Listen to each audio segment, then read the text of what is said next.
Pues vamos a verlo con una cita bíblica. El Evangelio de San Juan, capítulo 4, versículo 1, nos viene a demostrar cómo Jesús bautizaba sin bautizar. ¿Cómo se come eso?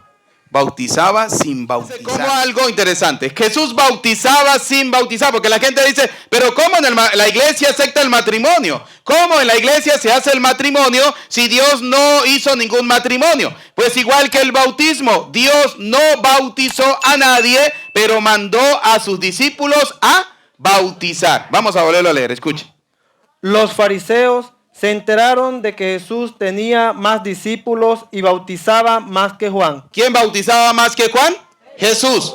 Pero no era Jesús el que bautizaba. Jesús le dio esa potestad a sus discípulos. Si bien eran sus discípulos los que bautizaban. Eran sus discípulos los que bautizaban.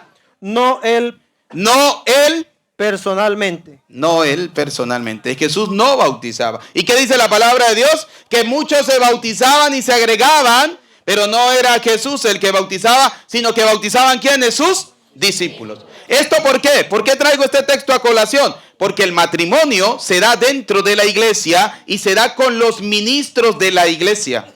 El matrimonio no se da ni con el pastor, ni con aquel que dijo que el Señor le reveló. No. El matrimonio se da con los ministros de la Santa Madre Iglesia. ¿Cuál iglesia? La que Cristo fundó. ¿Dónde la fundó? Evangelio de San Mateo, capítulo 16, versículo 18, cuando el Señor le dijo a Pedro, tú eres Pedro y sobre esta piedra edificaré mi iglesia. Y los poderes del infierno no podrán contra ella. Y como dice 1 Timoteo, capítulo 3, versículo 15, la casa de Dios que es la iglesia, ella es columna y fundamento de la verdad. Por eso, fíjense que en 2 de Corintios, capítulo 5, versículo 20, viene Pablo a decir, nosotros somos los embajadores, los ministros de Dios. A ver, y una pregunta, usted agarra a un pastor evangélico y le pregunta, ¿quién le dio a usted la potestad de ser pastor evangélico? Y él va a decir, me la dio el Señor en una revelación. ¿Y acaso Dios dijo, todo el que tenga una revelación será pastor? No, Señor.